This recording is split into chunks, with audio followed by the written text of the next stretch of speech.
I think the theme here is just like slow down, right? We need to slow down and really pay attention to what we're doing, the decisions that we're making to make sure that we are ensuring that confidentiality and our clients' privacy. This episode is sponsored by TherapyNotes, therapynotes.com. Be sure and check them out, and be sure and use the promo code Gordon, Gordon, and you can try them out for 2 months for free.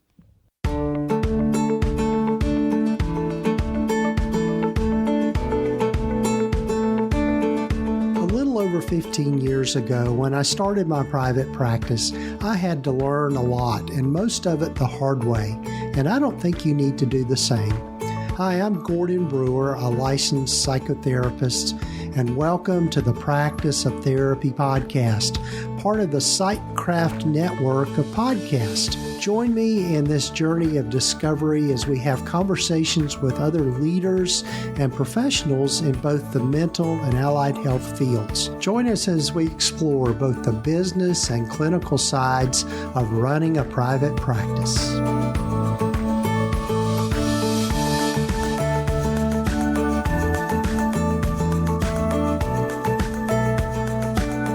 Well, hello, everyone, and welcome to the podcast. This is episode number 393 of the Practice of Therapy podcast.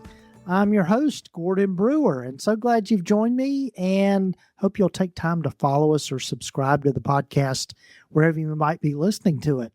Really looking forward to you hearing from my guest today, Dr. Tiana Kelly, and we really kind of delve into a topic that I haven't really talked about a lot recently. I know early on in the podcast, I covered this topic a good bit, and it was just around HIPAA compliance and a lot of the fears that we have. But we jump into this topic again and just talk about some of the fears around compliance and some of the things that we need to be aware of. And so it's a really good conversation, and I think you're going to learn a lot from Tiana in this particular episode.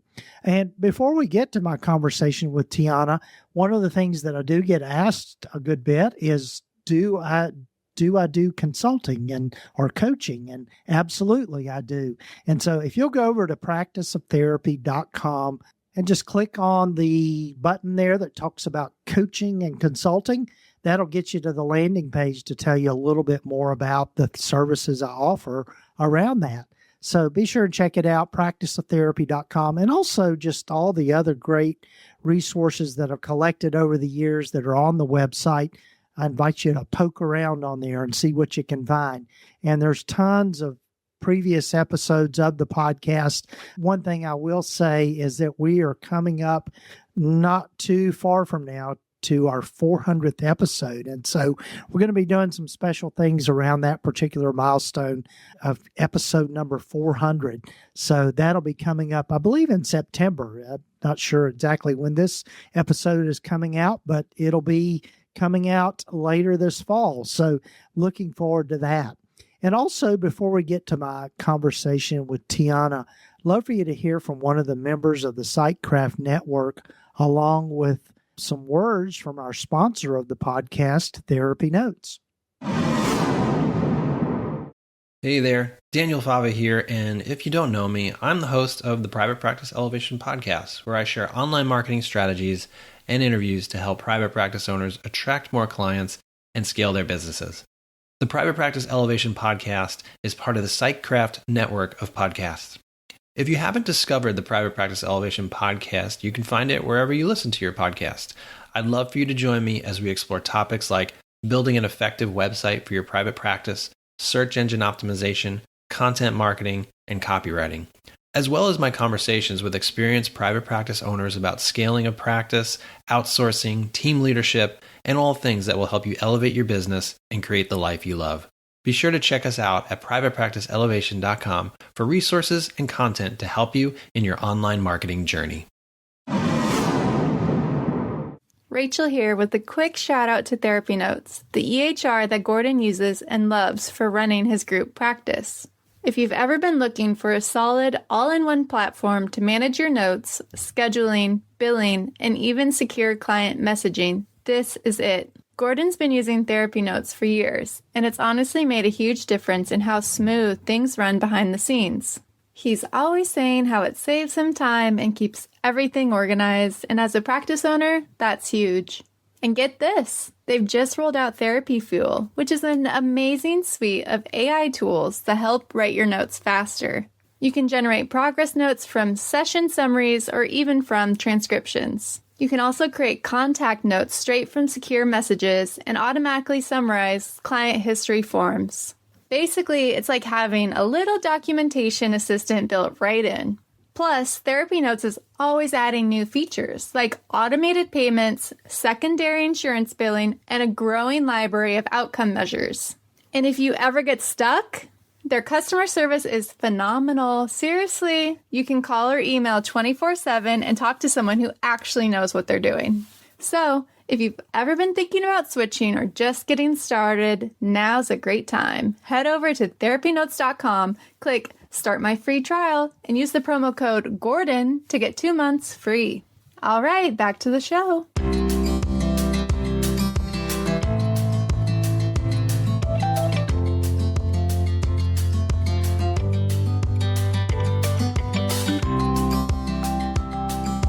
Well, hello, everyone, and welcome to the podcast. And I'm really happy for you to get to know today Dr. Tiana Kelly. Welcome, Tiana. Yes, thank you. Thanks for having me. I'm super excited to be here and, have some good conversation. Yes. And I think the topic people are going to find very interesting today. It's not something I've covered in a while, but just around compliance things. But before we get to that, tell folks a little bit more about yourself and how you've landed where you've landed. Yeah, so I'm Dr. Tiana Kelly. I have a doctorate degree in prevention science. I'm also a practicing licensed professional counselor here in the state of Pennsylvania, working with Move Forward Counseling. We meaning Allison Pigeon and I have kind of sidestepped a little bit and started doing some consulting work because as part of my role at Move Forward Counseling, I have taken on the compliance program, really kind of developed it and maintain it at this point in time. And so we're trying to branch out even further and help some other private practices with developing, their private practice as a whole, but also their compliance services. Right.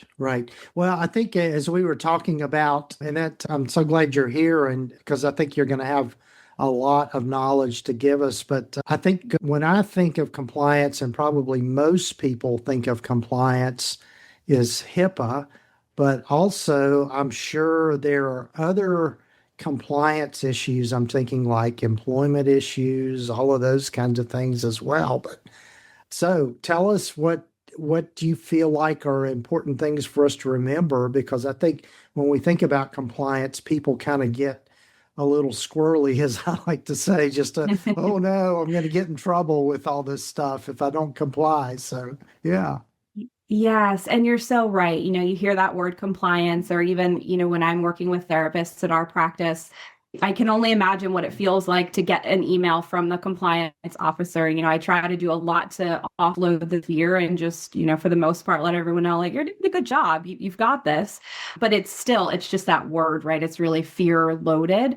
But I think it is important to really consider how compliance is more than just HIPAA. And I agree with you. As I got started with this, I thought like I'd really be doing kind of like HIPAA 101 day in and day out in my compliance role. But it is so much more than that. Of course, it is HIPAA that is by and large what's driving a lot of our standards and requirements within our practices. But, compliance really kind of sneaks its way into every element of our private practice, whether we like sit and think about it and acknowledge it or not. I mean, even just down to like policies and procedures and how those are written. And, do you have different procedures for instance, for therapists to follow, for clients to follow if there's a complaint, a grievance, like is all of that laid out? That's a piece of compliance. Documentation, that is a big piece of compliance and a big piece that, every single day, whether you're the practice owner or the therapist, you're dealing with that.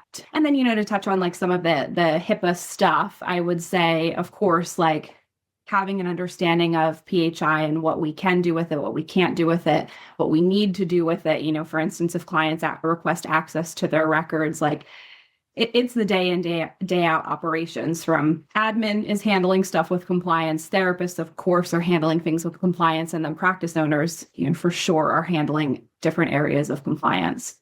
Right, right. What would you say are some of the, when we think about documentation, what are some of the essentials around compliance with just documentation, other than, keeping the information private and following the HIPAA guidelines and that kind of thing? Yeah. One of the biggest things, and it seems like one of the easiest to control, but yet the hardest across the board for therapists, is timeliness with our documentation. And we know how this goes, right? We get to the end of the workday and it's like, we had a day of talkers and we just couldn't get to the notes and I'm exhausted. And so I'm going to put them off until tomorrow. And then we start the day and we don't get yesterday's notes done, and it just piles up and piles up and piles up. And we don't realize, just exactly what that could mean for the practice, right? Especially if you're an insurance-based practice, that could mean that practice, it does mean that practice is not getting paid if they're not able to submit for claims where notes aren't done. So that's a big piece, that's within the control of therapists, and to a degree within the control of the practice owners, right? Setting some policies around what's your time frame for when notes are to be completed. Typically 24 to 48 hours is what we see. Another big piece, though, is, and again, kind of sounds simple, but when we are moving throughout the day-to-day, we're moving too quickly often. Just like, okay, note is done. Let me admit the next client. Let me bring them, back from the waiting room. Proofreading, we move so quickly. And so much of the time when I'm in there doing chart audits, I catch such silly errors. And some of them, it's like, okay, that would really just be a moot point. It's not a big deal. Some of it is like, actually in this note, you are misgendering the client, or it's not even the client's right name. And like that kind of stuff is pretty detrimental. If the client were to see that, what kind of upset would that cause?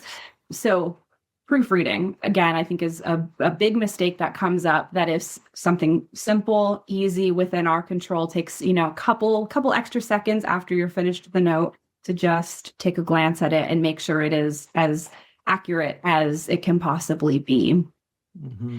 And, if I had to list like kind of a third one, I would say this is more for like maybe the practice owner standpoint of things, though you could do this as a therapist for yourself in your own notes or your own documentation, like not doing chart audits, not going in there and seeing like what are the trends amongst your therapists, and what are their weak points, what are their strong points, where do we maybe need to offer more training or consultation around to make sure that we're hitting all of the areas that our payers or that HIPAA are requiring of us. Mm-hmm. Sure. Yeah, and I think one of the things too that, and I don't want to get us too far on a rabbit trail, but I know with the advent of AI and being able to use AI to help with our notes, what are your thoughts on that? Yeah, this is a question that's coming up, oh my goodness, so often. And I love it because I do want to challenge myself, challenge us as a whole to, advance with the times. I don't want to be that person that's like, no, it has to always be this way. However, I feel like we just don't know enough yet, or at least I don't know enough yet. Like, where is that information stored? Who eventually, within cyberspace, like who could have access to that? How secure is it? I want those questions answered before I start to feel comfortable with using AI for documentation. But, going back to that proofreading piece, if it is something that you're already doing, because, lots of EHRs have built it in and we just kind of have to roll with it if that's the case, you really, really need to go back and make sure that what is written in there is factual. It is actually what happened. And that's what I fear is, we're already moving so quickly that when we write our notes, we misspell the client's name or we use the wrong client's name and we're not even picking that up. So when AI allows us to move even faster, are we then taking that time to go back and check and make sure for accuracy? I mean, it is our ethical requirement and our legal requirement to do so. Right. And another area that I think we're probably seeing a little bit more of, and I guess it depends on where you're located, but the whole thing around medical necessity, particularly if you're an insurance-based practice. Yeah. Yes. And that, yes. An insurance-based practice. And, I get that question a lot for self-pay, cash pay based practices too, of just like what should go in the notes for those practices. And, I kind of follow the same guidelines as for insurance-based practices, just because that's what's going to be really sound. That's what's going to give us the leg to stand on, is if our documentation does include, for instance, that those medical necessity pieces. But the really tricky part is, our insurance manuals will spell out kind of what needs to be in our documentation and in our notes, but they also spell it out in kind of a vague way, like saying, you have to document medical necessity. And it's like, well, what does that mean?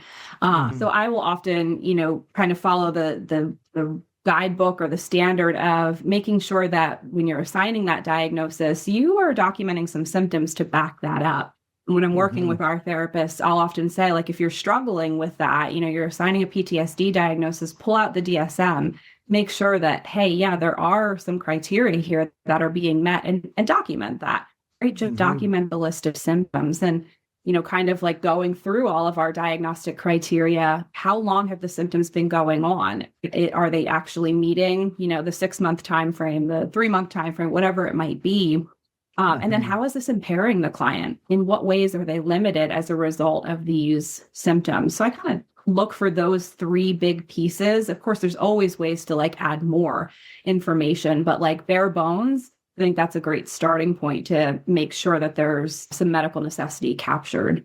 Yeah. And I think it's just a matter of, tweaking your language a little bit with your notes, as far as being at least my understanding of it is that you want it to be symptom focused in your subjective, portion of a note.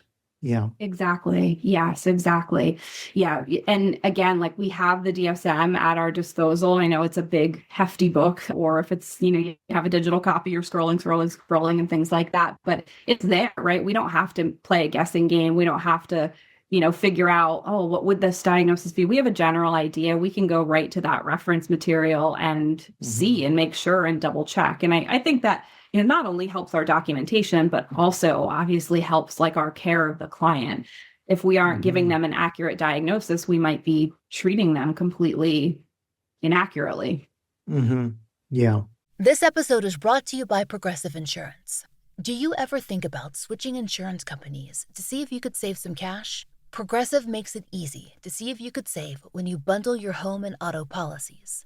Try it at Progressive.com. Progressive Casualty Insurance Company and Affiliates. Potential savings will vary. Not available in all states. All right, quick break. Knock, knock. Who's there? Amazon Music. Amazon Music who? Amazon Music, where Prime members can listen to top comedy podcasts ad-free. No awkward interruptions, just nonstop laughs from your favorite shows. It's free, it's funny, and hey, it's better than my knock-knock jokes. Download the Amazon Music app and let the good times roll. Or go to amazon.com/ad-free comedy. That's amazon.com/ad-free comedy to catch up on the latest episodes without the ads. Yeah. Well, how much pressure do you think we need to make on ourselves around being able to show progress with a client and all of those kinds of things? Because I know, I'm sure a lot of us have had long-term clients that have been coming for years, and really more of the focus is on, just personal growth and having someone that they trust, that they can talk to about their life and what's going on in general. And yeah, I'm sure those are questions that come up for people as well. For sure. Yeah. It's like the $1 million question, right? How do we still continue to justify with medical necessity some of those clients that are here for more of just the personal growth and for like maintenance? And, I don't have the best answer for that, because obviously like our insurance companies, again, if you're an insurance-based practice, are going to want to see like the impairments, right? The symptoms. They're going to want to continue to see, unfortunately, I'm just going to put it bluntly, like some struggle. And And not all clients are going to be in that space, especially in outpatient private practice. I mean, that's kind of the gist of who we see are people who are generally stable. Maybe sometimes they're going through some life stuff and we help them through, but they stay in services to just maintain. And, with that, I definitely have a couple of those clients myself. And I think it is about just making sure that you're documenting, like, when things do come up. It gives you a little bit of a leg to stand on, right? So documenting, like, what are the symptoms that came up as a result of whatever that stressor is. I also think it's helpful too, like, you're documenting the progress and you're documenting the maintenance, but nobody's perfect 100% of the time, right? So whatever those goals are, if there's a little point in time where maybe they're having trouble, or there's some barriers there to that maintenance goal or to that personal growth goal, document those barriers, because it's at least showing they're not able to, continue to grow or grow at the pace that they want because of X, Y, and Z. So documenting the barriers can be a good way to continue to sort of justify the treatment, which feels icky, right? It feels icky as therapists because we want to help people when they're going through the broad spectrum of different things, when they're at a great point in life and when they're not so great point in life. Right. So as you think about, just kind of the whole world of compliance, what are some other things that come to mind for you, and just thinking about things we need to be, as I like to say, have on the radar? It's going to be kind of like a catch-all, but I think it's like trying to be aware of what you don't know. So going to that, like, constant evolution of just learning and seeking out trainings, and for practice owners, like, providing your therapists with training, not just on the newest modalities and things like that, but also on, like, what are some of the trends in documentation? What are some of the things we need to be aware of in terms of keeping PHI private and secure? So this goes back to, we're all supposed to be taking some kind of, like, HIPAA training on a regular basis. So I think continuing with that so that we do continue to learn and understand and learn again and, relearn all of these different facets, because especially you could spend a lifetime truly trying to understand every piece of it. And so I think that there is, if there are, like, HIPAA breaches, a lot of the times I like to think it comes from just, like, not knowing. Not that that's an excuse, and we don't get to use that as an excuse, but it happens. You just don't know. I didn't know that doing that was going to lead to a HIPAA breach, or I didn't think about, I wasn't aware of how that could lead to a HIPAA breach. So I think just continuously seeking out more information, even though it's not the most glamorous, is helpful for all of us. Right. Well, I know in the past when I've talked with people about HIPAA, because it is an anxiety producer for a lot of people, when we've always heard the term HIPAA compliant, but I've also heard it said that maybe a better way to frame that is saying things are HIPAA-secure rather than HIPAA compliant, because unless it's changed, when they wrote the HIPAA law, what was it, 1997, 95, something like that. They told you what needed to be done, but they didn't say how.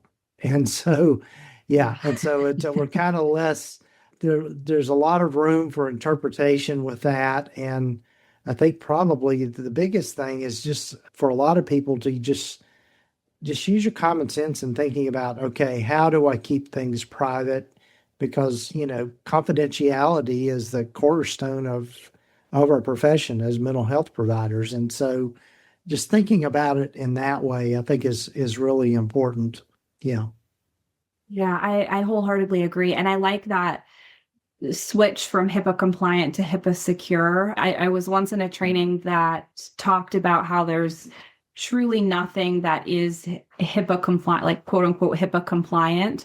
And it's like, what do you do with that, right? What do we do with that? Because there's so many different, programs and things like that out there that are marketed HIPAA compliant. And we kind of go with it because we trust that. And we trust that marketing tactic, but we don't maybe really even know what that company, what that brand means by HIPAA compliant. So we do have to kind of do a little bit of our own investigating to make sure, are they using encrypted channels, and, do they have BAAs where they need to have BAAs and things like that. Mm-hmm. And I think, bottom line, we were talking about documentation and moving too quickly, and even, this area and figuring out like what is truly HIPAA secure or HIPAA compliant. I think the theme here is just like slow down, right? We need to slow down and really pay attention to what we're doing, the decisions that we're making to make sure that we are ensuring that confidentiality and our clients' privacy. Right. Yeah, it can be, I think we can overcomplicate the whole HIPAA stuff and also the compliance stuff, and that, you just follow and this might be something you want to speak to, Tiana, is follow a procedure or a process with what you do so that you don't let things fall through the crack. You want to say some more about that, about setting up processes or systems and processes, as we like to say, around all of that? Yeah. Yeah, that's a really good point. And, a lot of times those processes, those procedures, the way we do things come from recognizing we've been doing things wrong. And a lot of times, especially if you're in, a group practice, if you're running a group practice, you're needing to pay attention to like, what are those things that like, I didn't know that we've been doing it this way and we actually should be doing it this way. And what's your default after that to make sure that everyone is in compliance? It's establishing some policy around it. And then, as the practice owner, once you have that policy in place that says, we're going to do X, Y, and Z, and this is how we're going to do it, you're, in a sense, you're much more covered than if you don't have that policy, right? Because you can at least say, hey, my employees are all aware this is the way that this specific process is supposed to go. They signed off on that handbook, and it's not that it's not that you get off free at that point, but it gives you, a much stronger sense of security just to be able to say like, hey, we do have a policy and a procedure for this. This is the expectation. And, from there, who knows where it goes, right? That's just dependent on the situation. But yeah, developing some really strong policies is a key piece in compliance. Yeah, and I think in particular for practice owners, it's important to establish on the front end when you hire someone what the expectations are. I mean, even, so what, having something in place around, I don't like the word consequence, but that's kind of what I'm talking about. What are the consequences if an employee doesn't stay on top of their documentation or isn't getting it done, that kind of thing? What is the procedure around that?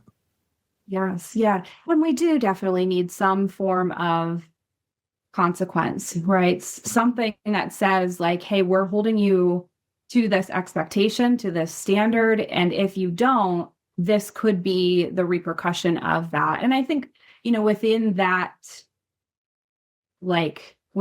scenario, obviously every therapist is human. They go through things. And I think it's very important and can help to offload the fear around like that compliance word and compliance practice. It's very important to remember that, your therapists are human and your practice owner is human. And especially if it's a therapist that you haven't seen a particular behavior, like they haven't engaged in that behavior before, or it's not typical of them, before jumping to those consequences, it's like, let's have a conversation. What's going on here? Or if it is a pattern, have that conversation first, right? I noticed that, every single note, it's 5 days late. What's happening? And it might look like, okay, you just had a couple sessions today, right here together. Let's sit and write the notes. And have them do it in front of you to see where are they struggling, and can you offer some kind of like corrective action and some guidance before moving into that consequence piece. And I think that really helps therapists feel like seen and feel like, okay, you get it. Like this work is hard and there's some struggles and I'm trying my best. I just needed a little bit of help. Right.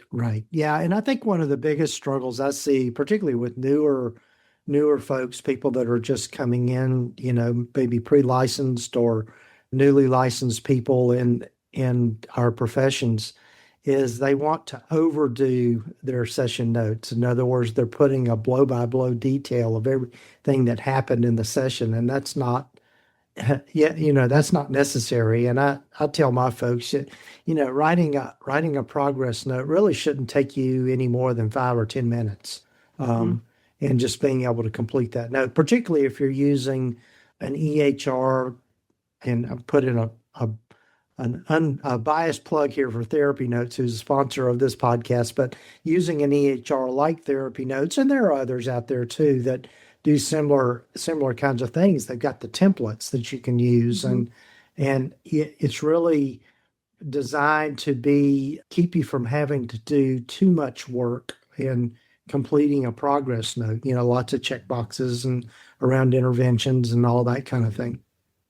Yeah. Yes. And I think, it's a rough time to be a therapist, but it's also a nice time, right? Because we do have those kinds of tools at our disposal to make those things just a little bit easier for us. And I totally agree with you, especially with newer therapists, early career professionals, we do tend to see that over documentation.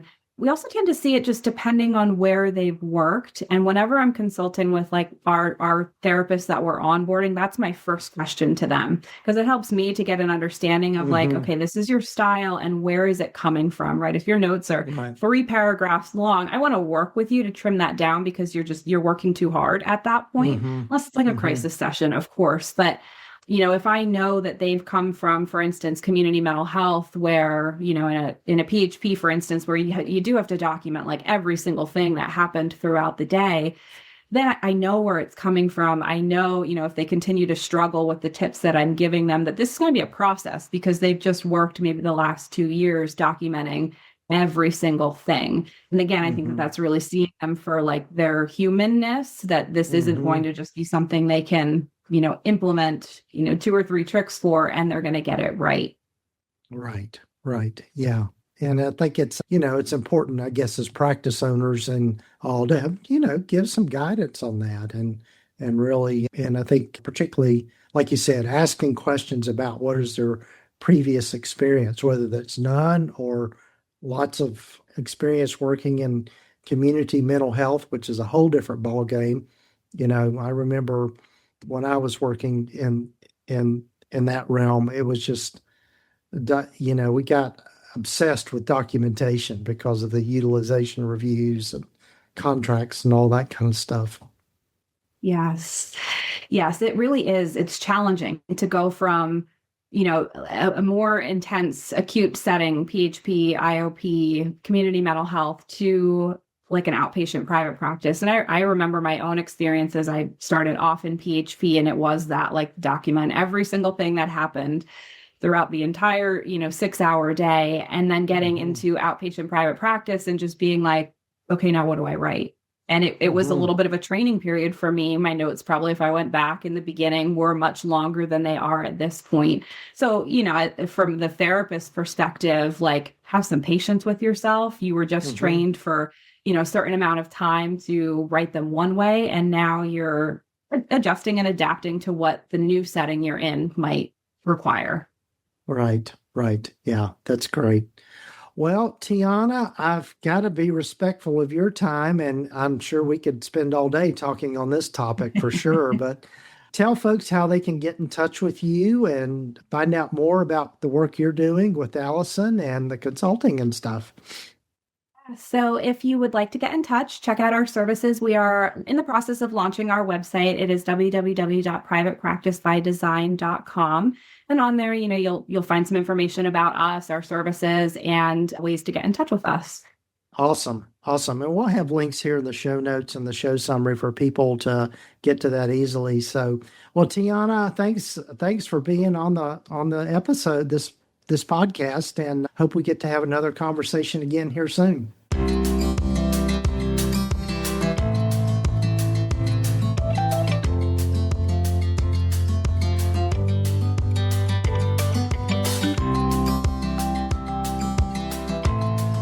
Well, again, a big thanks to Tiana for joining me on the podcast. And hopefully this episode has helped ease some of your fears around compliance and really give you some ideas about about what things that we should be focusing on and things we need to keep in mind just around compliance and security and all of that kind of thing.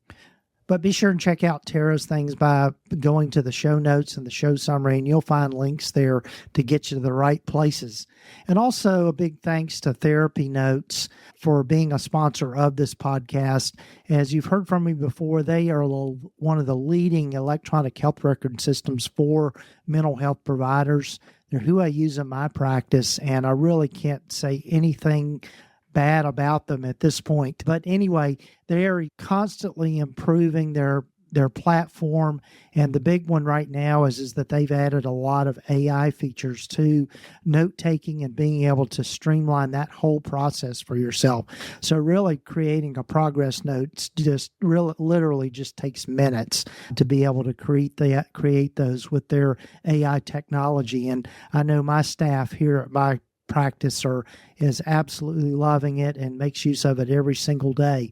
So be sure to check it out. Go to practiceoftherapy.com/therapynotes. And if you'll use the promo code just Gordon, Gordon, you can try them out for 2 months for free. So be sure and check it out.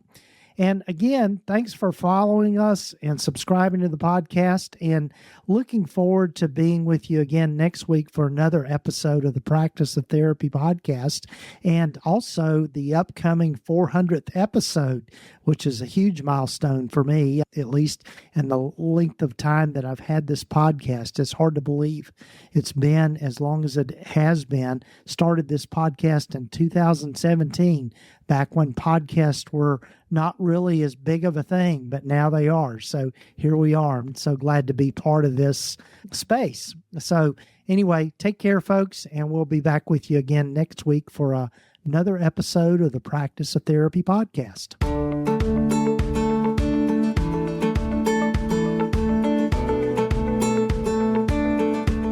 You've been listening to the Practice of Therapy podcast with Gordon Brewer, part of the Psychcraft network of podcasts. You can find out more about the other great podcasts in the network by visiting psychcraftnetwork.com. And if you haven't done so already, please visit us at practiceoftherapy.com and get your free private practice startup guide, along with a lot of other great resources and webinars and free things just by visiting.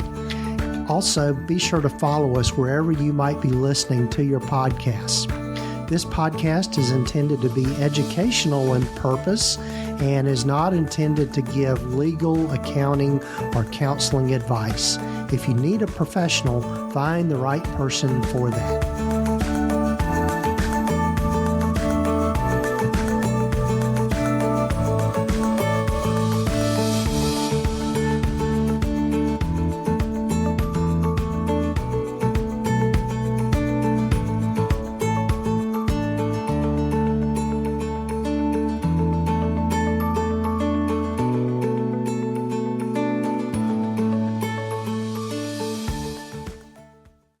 Look, up in the sky. It's a plane. And chickens? Skydiving? Royal Farms Chicken Palooza is back. For a limited time, get an 8-piece mixed world-famous chicken for just $12. Try our world-famous chicken subs, too. Now offering 8 daring drops with classic, spicy, or grilled chicken. And remember, ROFO Rewards members get the best deals. So sign up by downloading our app now. Real fresh, real fast. Royal Farms.